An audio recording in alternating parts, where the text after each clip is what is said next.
токму во овој период се трудиме да го помогнеме оној делот кој што се однесува на постбербените активности, каде што веќе делот овие производители можат на пазарот да излезат со готов производ, односно да излезат со додадена вредност на нашиот производ. Не случајно ја прашав за тракторите, затоа што ми се чини дека ние немаме површини кои би можеле да ги направиме баш такви плантажни, фармерски, големи, што е, например, една тенденција во Бугарија, која во областа на Русе тоа направи огромни површини. Прашањето ми е, уште ли ќе се омеѓаме, освен големите земјоделски компании, како да направиме арондација, комасација, да биде тоа ефикасно обработливо земјиште, добро пласирана стока и така натаму. Значи, за окрупнување на земјоделските стопанства веќе има преку Светска банка еден проект кој што оди на 7-8 локации во државата. Најдобро сега последно беше во Атарот или во делот на Пелагонија, кој што опфаќа неколку села, каде што се врши нормално комасација на земјиштето, меѓутоа многу е побитно самите земјоделци, и тоа парку програмите се трудиме максимално да го поддржиме, да почнат она фаза која што некоја со комунизмот или социјализмот поврзуваат, што е грешно, да се разбериме, на здружување, односно создавање на задруги и создавање на кооперативи. Ама цел свет тоа го замени со кооперативи и со фарми, и така да тоа е различна номинација за ист предмет. Меѓутоа, одамна не сме разговарале, бабовски се уште држам тезата дека значаен дел на субвенциите се спаѓаат во една социјална категорија. И по правило тие мирисаат понекогаш на еден политички бонитет. Ако зборуваме за политички бонитет или дел каде што некој вика дека преку субвенционирањето се купуваат гласови, јас одговорно тврдам дека во овие скоро не цели 3 години, тоа го нема, бидејќи ние имаме годишна програма на реализирање на средствата, значи годишна програма на исплата на средствата, и се трудиме, лани се приближивме, годинава веќе успеваме да дојдеме да според програмата во периодот кога најмногу им е потребно на самите земјоделци, средствата да им легнуваат на сметка. Направивме да исплатата биде неселективна во еден ден, буквално во еден сат, подредена мерка на сите оние кои што во моментот се стекнале со законско право на користење на тие средства, парите да им легнат на сметка. Дали уште има манипулација од типот закупи на огромни површини, хектари, 30-40, без да се засадува при тоа по основ на пријавено култура, пријавено да се добиваат субвенции и практично, како викаат србите, лези лебу да те једем. Значи вака, по одлука на владата минатата година во оние високоризични категории на култури каде што се високи субвенциите, ние извршивме 100% контрола на тие површини и на тие. И што ви покажа контролите? Контролите покажа дека да, во еден мал дел имало злоупотреба каде што се пријавила одредена култура, меѓутоа земјиштето не било доволно обработено или ја немало по стандарди потребната количина на одредена култура која и да била во прашање. Тие такви случаеви направено им решение, веќе се затворени предметите, направено им решение за поврат на средства и во зависност од разликата која е констатирана директно на терен, според законот и според правилниците кои што ги имаме, влегуваат во одредени санкции. Пред малку ја прашав за субвенционирањето како социјална мерка. Сега обратно ќе ве прашам. Дали се доведовме во ситуација за трансфер на државните пари во приватни џепови? Да ги богатиме така наречените латифундии, во услови кога, реално гледано, тутанот, виното, се категории кои што не секаде се субвенционираат, особено тутунот нигде не, речиси во Европска унија не се субвенционира. Зошто тоа мора да го правиме, ако целокупниот откуп на винариите базираат на реални договори на пазарна вредност и на тутунарите со откупните фирми?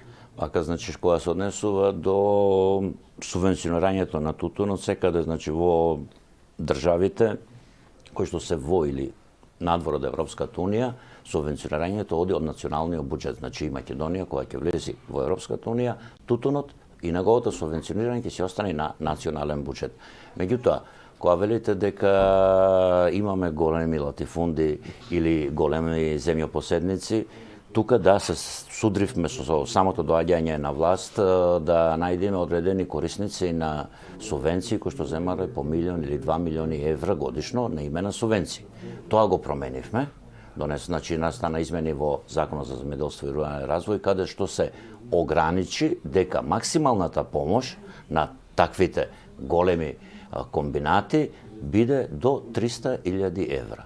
Колку и да произвел, какво и земјиште да има тој, не може да земи поголеми средства од тоа. Зошто? Заради тоа што воведовме за истите тие средства, значи за тој ист буџет, воведовме нови мерки, каде што на тие помалите, оние кои што се во развој, да им помогнеме да можат да станат... Милион дека сте забележале трансфери? Преку милион имало. Па тоа е кеш, тоа е неверојатен профит. Според законот, да се разбериме се, според актуелниот закон тогашен, не било ништо надвор од законот. Меѓутоа, било нефер, некоректно према граѓаните на Република Северна Македонија, према буџетот и према нашите даночни обврзници. Колку по таа основа, например, е прекорачен тој буџетски ништо не е, значи било во тоа време се според законот. Па тоа Ние значи тоа го изменавме. Легален начин на илегални трансфери на пари од буџетот. Јас никого не би обвинил искрено.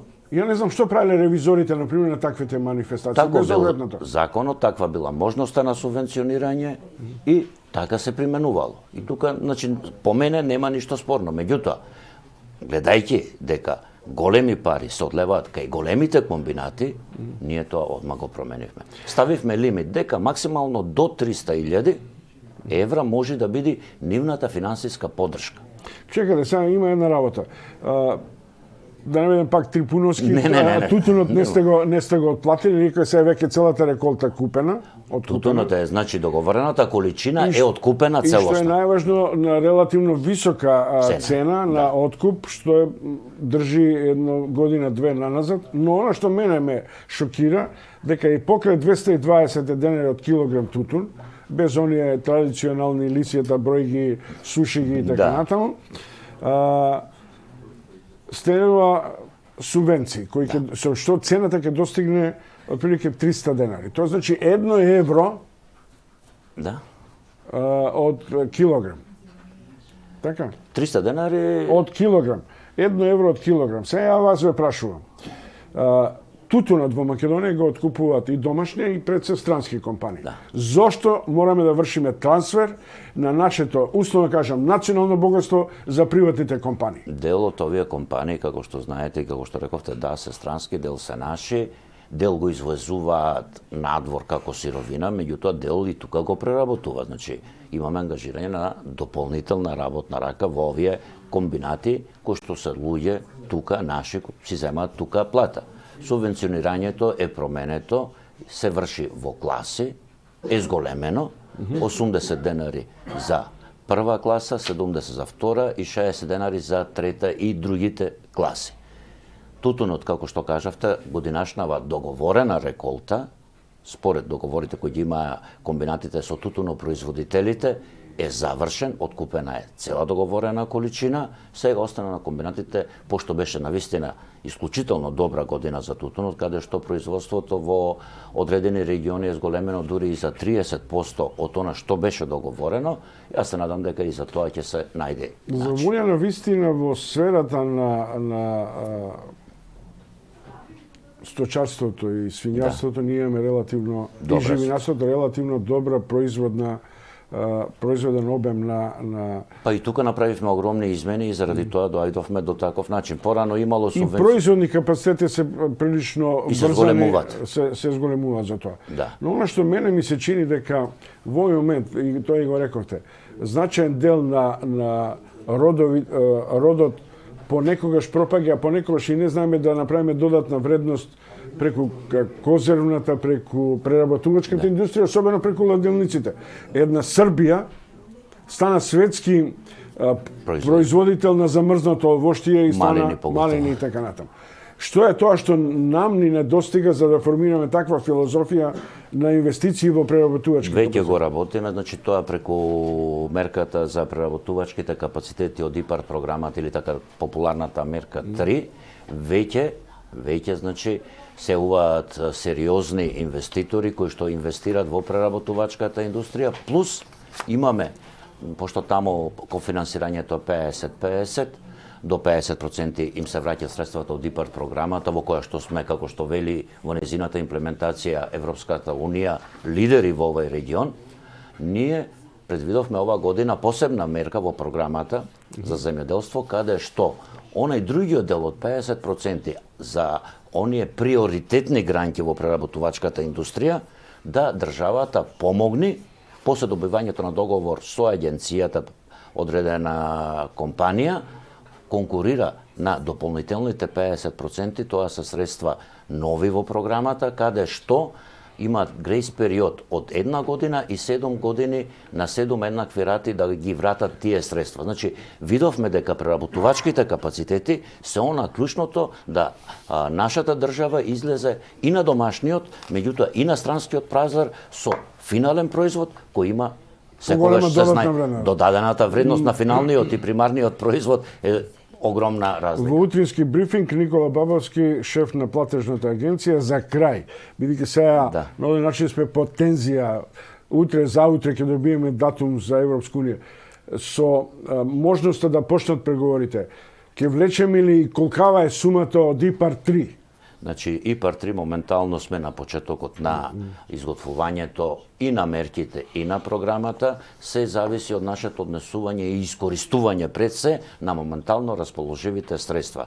Доколку во ИПАР 1 програмата искористувањето на средствата беше само 17% од 120 милиони и заради тоа намалени сме на 80 милиони, од кои 25 се кофинансирање на државата, 75 се средства од Европската Унија. Во овој момент, како што кажав, Македонија, односно Република Северна Македонија, секторот земјоделие, агенцијава, сме прогласени за лидери во искористувањето на средствата од Европската Унија. Колку пари?